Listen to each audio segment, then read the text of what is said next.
Welcome back, ladies and gentlemen, to Canadian Football Central CFL content for the fans, by the fans. And we got another signing here for the Toronto Argonauts as Rush Reimer, offensive lineman, will sign with the Argos. He is 6'5", 304 pounds. He is a big boy.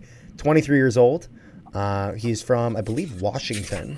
Went to school at California. Went to Montana State for 3 years, 2021 through 2023.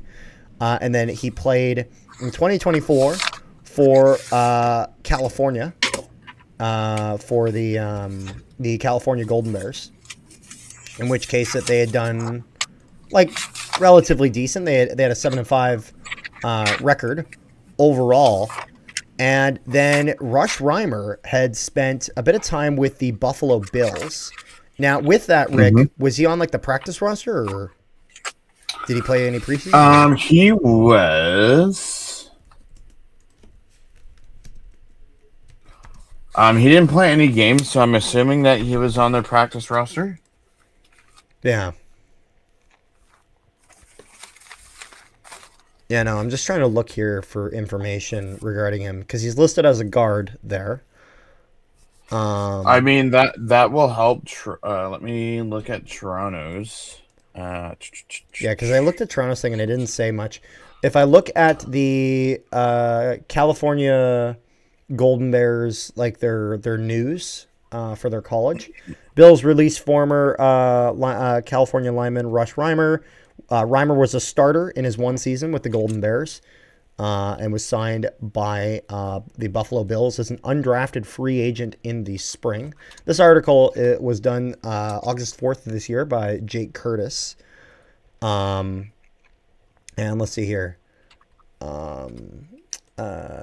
Reimer was not selected in the 2025 NFL Draft. He was signed by the Bills in May as an undrafted free agent. According to Spot Tracks, Reimer signed a 3-year deal worth $2.965 million, but he did not make the team's regular season roster as an undrafted free agent.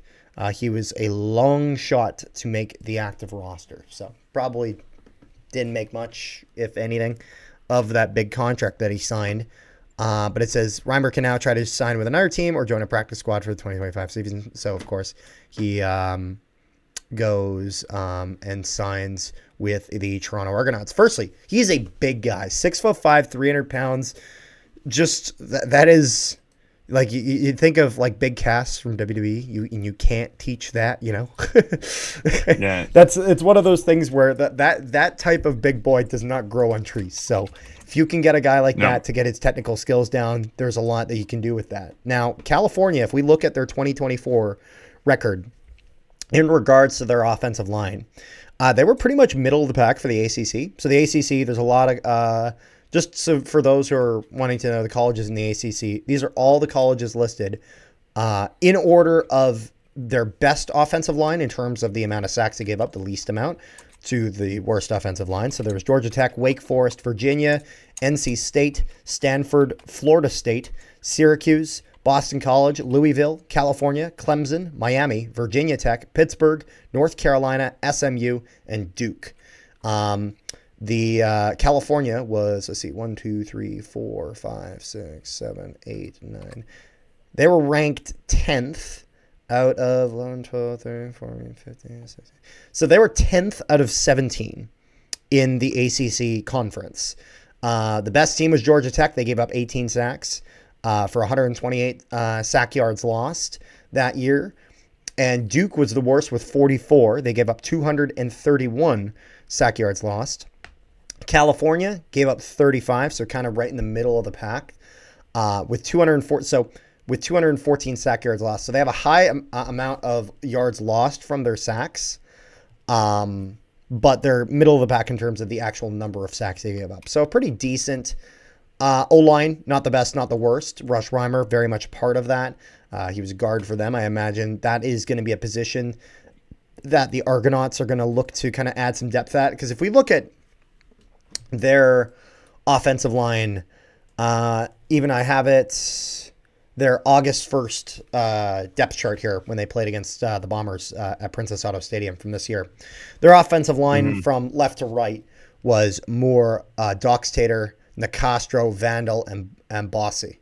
So I'm curious to see if he, like, I don't expect this guy to necessarily be a starter, but looking around at guys like Doxtator, Richards, Vandal, I'm curious to see where this guy lines up with that, as I imagine he probably ends up actually as a backup for the Argos and not necessarily on the Argos practice roster. But I'm curious to see in the sense of that, like, I don't know, like, obviously he was cut by the Buffalo Bills, but in the sense of I don't know if they're ever, if he had made it a bit in training camp and then got cut, or if he was cut relatively early. I'm not exactly sure.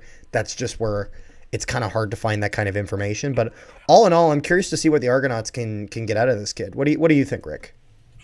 So if I remember correctly, when Ryan did what he was with Toronto, Toronto always had good defensive or good offensive linemen. Yes. Now, what they plan on having next, without Ryan Dinwiddie there, is a completely different story. Yeah, it is not necessarily a bad thing, but it's an unknown. You know what I mean? We don't know what kind of ship he's running. What the future may tell. All right. Is there anything else you got there, Rick? Or no, sir. All right. Well, all I'd say is Russ Reimer, best of luck and congrats on the contract with the Toronto Argonauts. So thank you guys so much for tuning into this video. Make sure you guys leave a like on the video, share it around, and subscribe if you haven't already. Also, if you guys haven't, make sure you guys join our Discord. Link in the description below to our Discord, where we discuss all things CFL, NHL, all sorts of sports stuff. So make sure you guys go there and keep the conversation going. Thank you guys so much for tuning into this video. Peace, love, and positivity to all you wonderful people at home. We will see you guys next time.